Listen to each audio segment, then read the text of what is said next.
this convening, this conference happening in Quito, and I know you've been invited, though you have many priorities and you have a city to run, so you won't be there.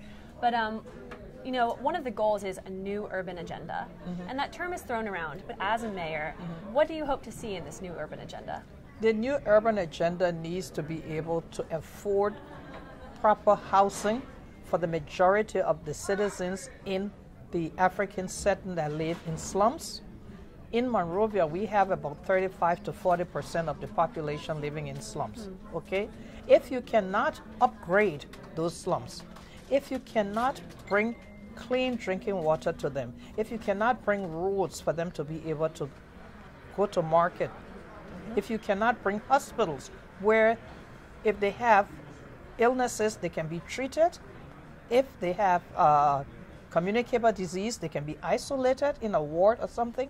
If you cannot do that, the urban agenda will not succeed, because these are people you are talking about when you talk about safe, inclusive, sustainable, you know, all these terms that going around with the SDGs.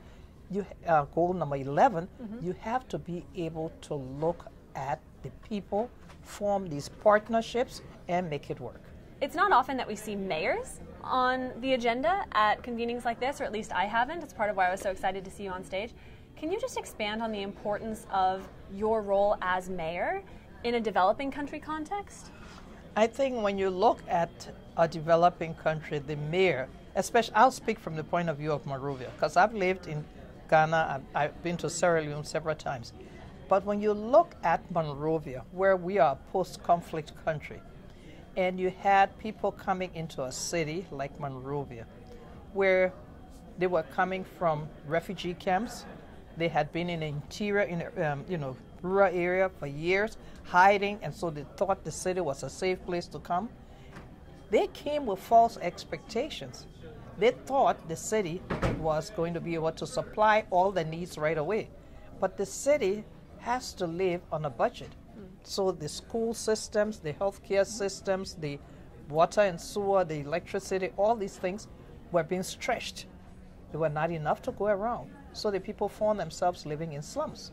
And that only gets worse and worse with patterns of urbanization. It gets worse and worse. So you have to be able to look at the development of the slums, upgrading it, creating affordable homes, bringing in more water, safe drinking water, building toilets in communities where, I mean, a simple thing like a toilet, you'd be surprised. There are some communities with about 500 to 1,000 people that have maybe 2 toilets.